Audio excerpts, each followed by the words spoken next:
All right, so today let's take a look at a flashlight that's supposed to be designed for photography. This is the Neewer Basics FL10 portable photography flashlight, and really interesting concept. I have never personally played with a photography flashlight before. I want to dive into it, take a look at what it is, what its strengths are, what its weaknesses are, and see if it's something that might be worth adding to your kit. All right, and so this is the Neewer Basics FL10 flashlight, and as you can see, it looks just like a flashlight. There's really not much to it. It is a very stripped down and basic set of operation. Now there's a dial up here at the top that essentially does everything you're going to need the light to do.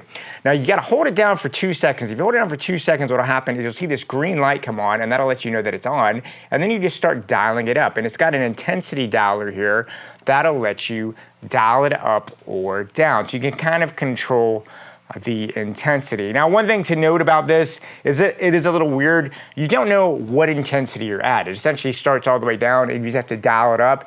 And there's no indicator when you've reached max intensity. You just keep dialing it till it looks like it doesn't go up anymore. So that is one aspect of it to know.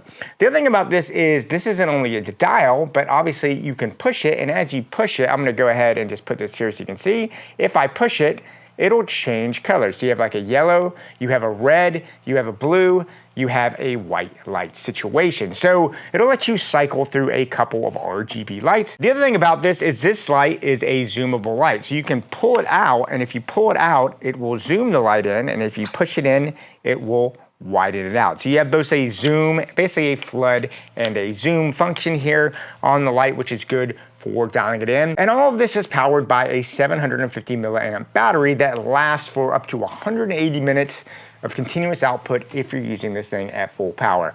So this thing can run a very long time at full power, which is very appreciated.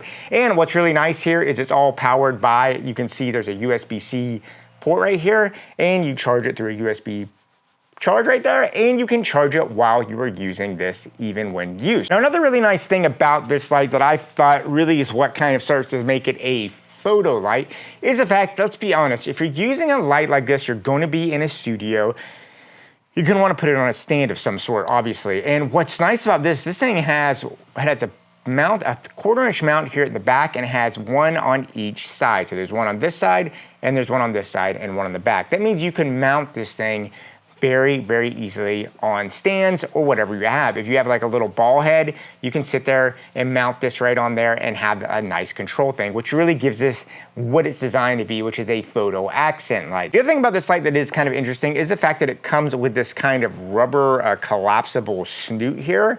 And if you click that on, what that allows you to do is they send you a set of gobos that you can slip in here and shape the light to get different patterns.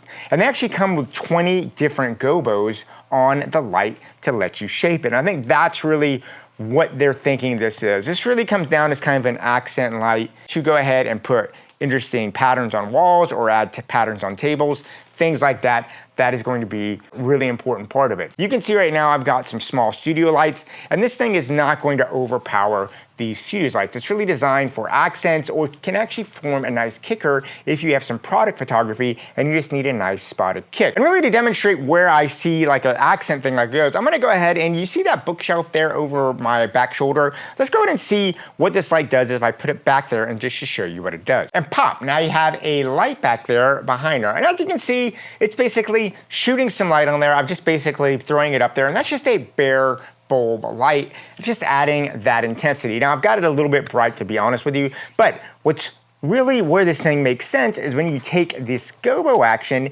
and put it on there. So let's take that exact same bare bulb behind me and let's throw a gobo and let's see what it does. And boom, now I've thrown that gobo on there, and now you can see that it just kind of breaks the light up a little bit, but makes for a little more interesting texture there in the background. And the key is just adding that little texture, adding that little pop, adding that little nice thing that separates your work from others. That's where something like this really comes into play. Now, whenever I do a review of any product, I do always like to point out what I consider any room for improvement, just so you're fully aware of what the limitations are and if this makes sense for you. Now, the one thing that I would point about this, and I'm a professional shooter, so just keep this in mind, but it's weird for me to have a light that I don't know exactly where I am. I mean, it's got this dial here that I can dial, but it just keeps on turning forever. So you don't have any like physical tactile understanding of when you reach the max or when you reach the minimum. And I understand that this is a super affordable light. It's only $46, so it's really cheap. But I'd just like to know, even if there was something that I could only turn it and it would stop turning and I knew I was at max, that would be good. Because I just find myself turning it and turning it and turning it and hoping I'm at max brightness. I found that to be a little bit weird. It's not a huge thing, but just be aware that is something to be aware of. Anyway, guys, so that is the Neewer Basics FL10 portable photography flashlight. Got some really cool little tricks up its sleeve. I'd love to hear what you have to say about this. Go ahead and leave me notes and comments down below. And yeah, go out there, keep on shooting. And yeah, talk to you soon.